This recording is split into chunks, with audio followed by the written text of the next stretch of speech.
Hey, getaway, Alex here, and together with me, it's actually a person from Paraguay. His name is Enzo, and I'm gonna be asking him. He's a Paraguayan young person. I'm gonna be asking him of his experience of living in Paraguay. He actually, as we already talked with him behind the scene, he's traveled a lot. He was living in several different countries all over the world. So he's a very open-minded person, and I would love to ask him his own experience also living here, living abroad, and then coming back. Yes. What are the, maybe he will tell us something new about Paraguay or some unique experiences he gonna share. Anyway, tell us a little bit about yourself. What is your life story, please? So my name is Enzo Melgarejo. I'm an economist. As Alex pointed out, I left Paraguay when I was 15 years old, so by the end of 2015, and I went on to live in Europe. I stayed there for 8 years, learned a lot about the culture, learned a lot about the languages. I finished my career, I came back in Paraguay in 2022, and when I came back, I realized I was in a whole different country. The city changed so much in those 8 years, it's amazing. Thank you very much. And so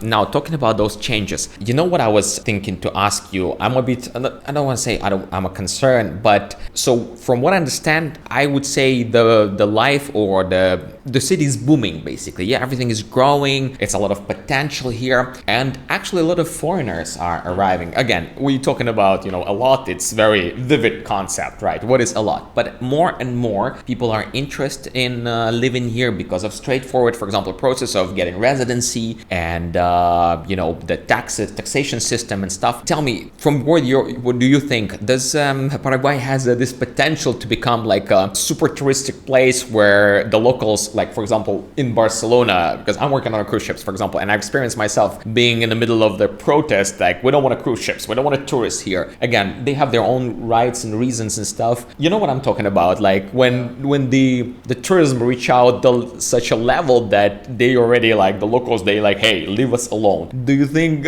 it's gonna happen, or there is a potential of that happening in any time soon here in Paraguay? To be honest, I don't think that's ever going to happen in Paraguay. I've also been to Barcelona and I was amazed by the quantity of tourists there were. There were more tourists than locals. That is not the case here. Paraguay is a country that is located in the middle of South America. So we have a lot of tourists from Brazil, from Argentina, from Bolivia. A lot of them are just passing by since we are in the center. And to be honest, Paraguayan people are really open.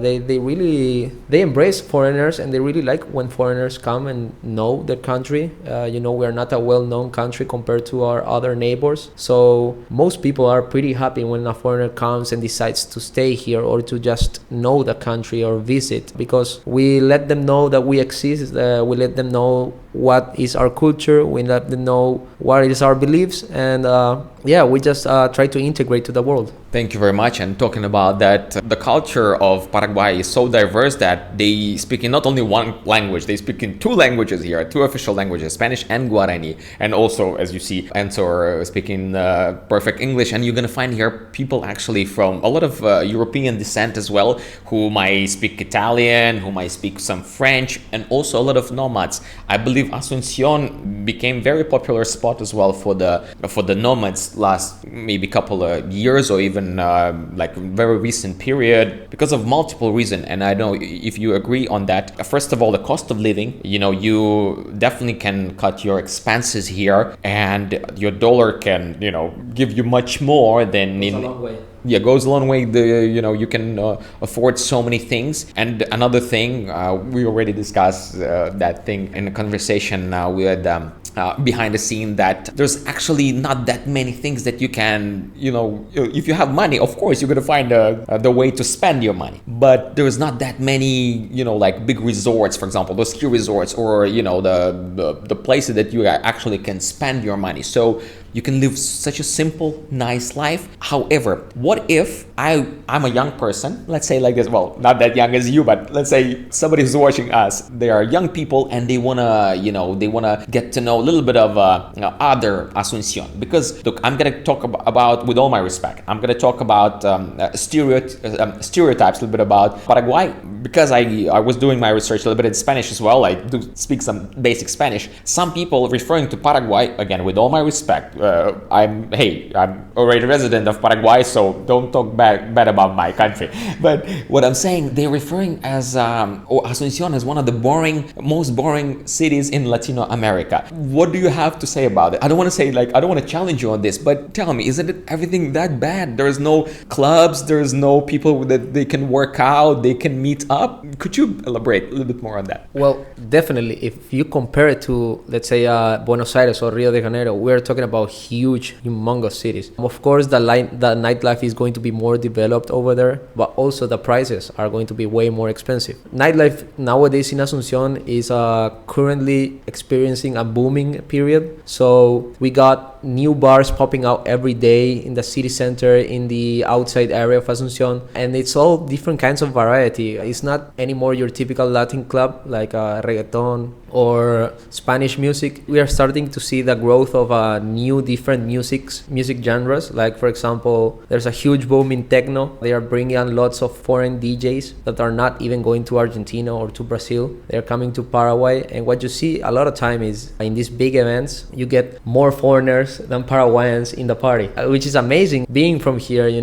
seeing so many people visit, and like the event organizers catching foreign customers. It's really an amazing thing to see. Yeah, there's lots of to do in Asuncion at night. You can go to restaurants, bars, clubs, and they are open all the way until morning. That's another good thing that in many countries it's not like that. I know that in the US, for example, bars and clubs only open up until 2 in the morning, 3 in the morning. Well, here most of them close around at 7, and there are some that are open up until 12, which is really radical coming from a conservative country like Paraguay. And yeah, you should try partying here. It's really inexpensive. It's really fun. People here are way more open to foreigners than in other places. So if you come here to have a good night, you will find out that you will make a lot of Paraguayan friends. Thank you. And I'm going to jump in on that very quick. You said that Paraguay is very conservative. Isn't it really that conservative? For example, if some young people are watching this, they might, if they want to spend here some time, maybe for them it's interesting, for example, the dating culture, the meeting up. Is it exist here? And isn't it that conservative so people would not go with you for a date? And how do you even meet, let's say, boys, girls, whoever you guys interested in rooftops? I don't know, tell me something. Where did they go? There may be some particular places in Asuncion, because we are filming right now in Asuncion, please. So right now, I would say where most people are going, there's 2 clubs I want to point out. One of them is Wingwood, which is a huge club that has 2 music areas. So in one area it's reggaeton, and on the other area it's more electronic music like techno. And it's a place for around 2,000 people. So yeah, you can go there and meet a lot of people. The population that goes to these places is varied. There's young people, there's older people, there's a lot of men, there's a lot of women. So yeah, whatever you may like, you will find in the nightclub. And also the other nightclub is called Morgan. This one actually has a quite good story behind this bar. They say it was the owner was this guy Al Capone. Yeah, and it's in an underground area, and they put different varied kinds of music here. Lots of foreigners go to this club, actually, to Morgan. And about the dating culture, I think it's more conservative compared to other Western nations like America or like Western European nations. But at the same time, it's not that it's really closed to, let's say, it's in a middle ground between a really, really conservative place where it's really hard today, where you have to marry the girl first, and a really open place like United States. So I would say it's in the middle ground. Whatever you like, you will find in here. People will not judge you, contrary to many others' beliefs. Like you may think that as a conservative country, you will not be allowed or you will be looked down upon. No, Paraguayans are really open people, and we just don't like other ideologies being imposed on us, if I explain myself. But we respect others' belief with no problem. Thank you for that. I believe that this is very great point that you just raised, that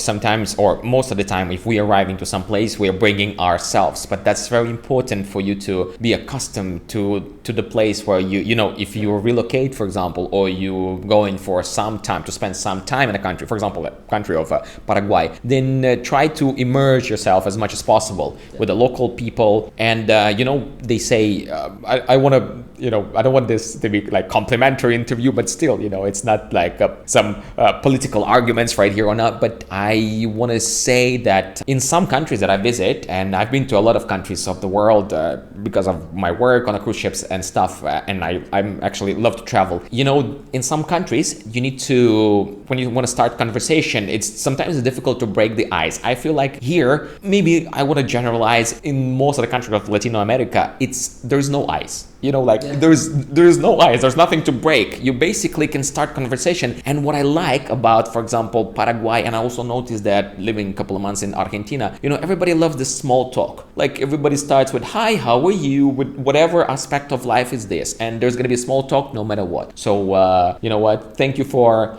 that as being part of this culture and conversation. And thank you very much for the tips that you share. I hope it was useful for everybody who watching, and follow us for more content like that. Thank you very much, Enzo, and guys, I'll see you in the next one.